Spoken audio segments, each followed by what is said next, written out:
I think the first thing you should know today is that I bled my radiator a couple of days ago and it's now working fantastically. It's lovely and warm in here. But today I want to talk about something which is actually really quite new as a term but old as a concept, and that is toxic masculinity.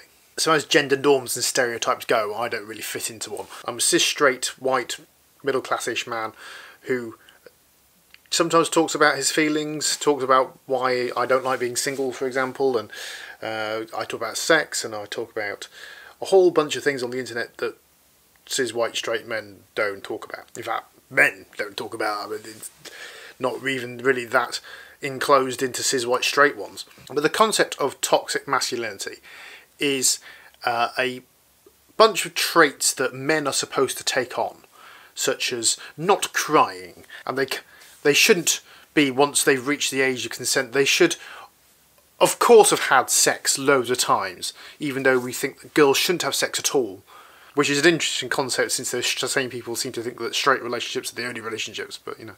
The idea is that when men show feelings, that means they're weak, and that won't help them in further life, and that kind of idea. Well, firstly, I've never been like that and clearly not an issue. But secondly, and obviously most importantly, men who are repressing their emotions and their feelings and need to let them out because that's what's best for them mentally, have major problems. You know, some have committed suicide, some have had major breakdowns because they haven't been able to release these emotions because society says that they shouldn't. People today talk about a crisis in masculinity.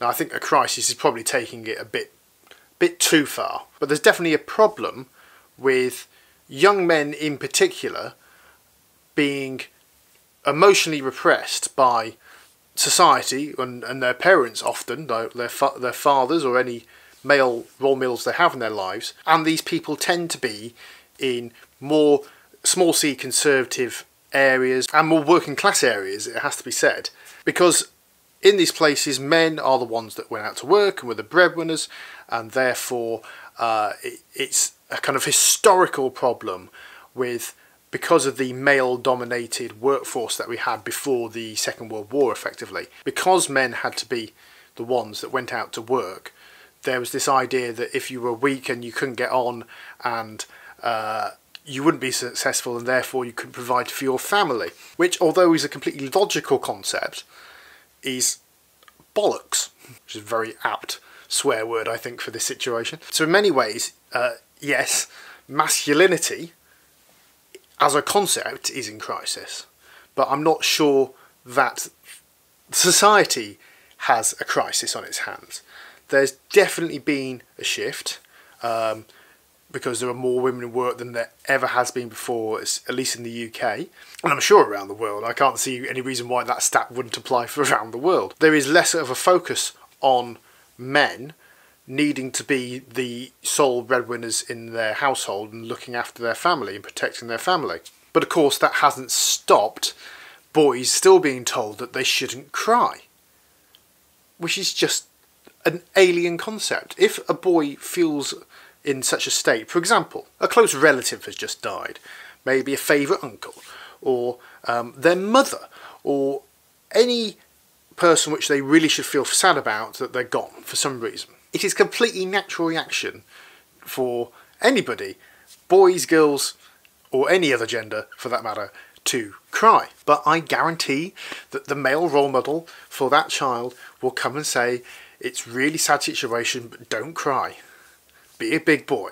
Firstly, this idea that men don't cry is nonsense. I've cried on occasion. Although there's a reason why men may not cry, and that's because of hormones. That just means they're physically unable to cry, not a social reason. If a man can cry, then there's no reason why they shouldn't, if you see what I mean. And obviously boys that haven't reached puberty yet and haven't got these testosterone changes or hormonal changes in their body, they are much more likely to cry. All babies cry, I'm sure you're aware of that. Because far from being weak, crying is one of these things which really does help your mental state. It allows you to grieve and it allows you to move on And this grieving is more than just losing a loved one. There's loads of reasons why you might grieve. It's compartmentalising what's happened, recording it and accepting it. So I've recently started reading this book by Robert Webb, which is How Not to Be a Boy.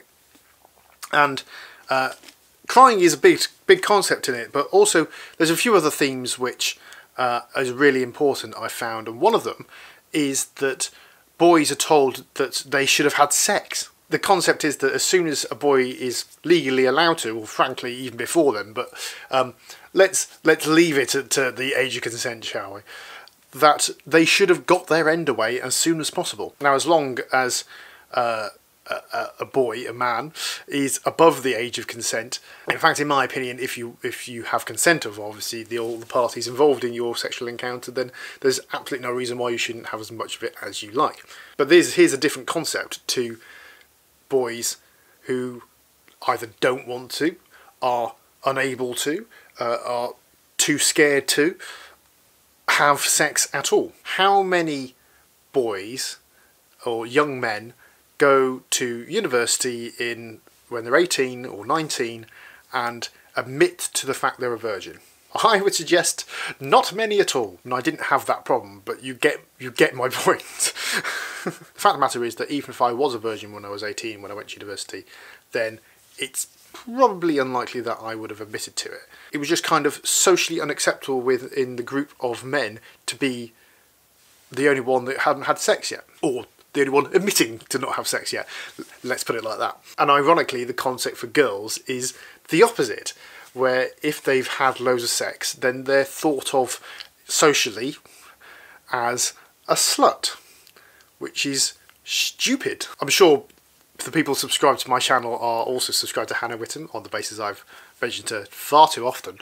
But she made, of course, a brilliant video about there's no such thing as a slut. And of course, I shall link that on a card, probably about there.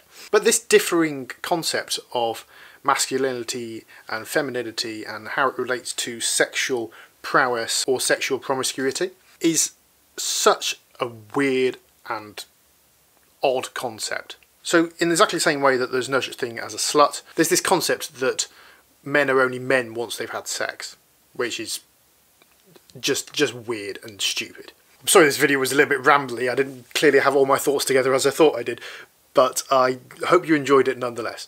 If you did, then give it a like. You can do that by clicking the thumbs up icon just down below.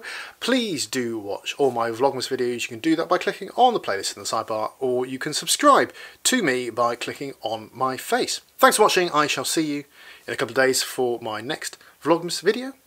Bye bye.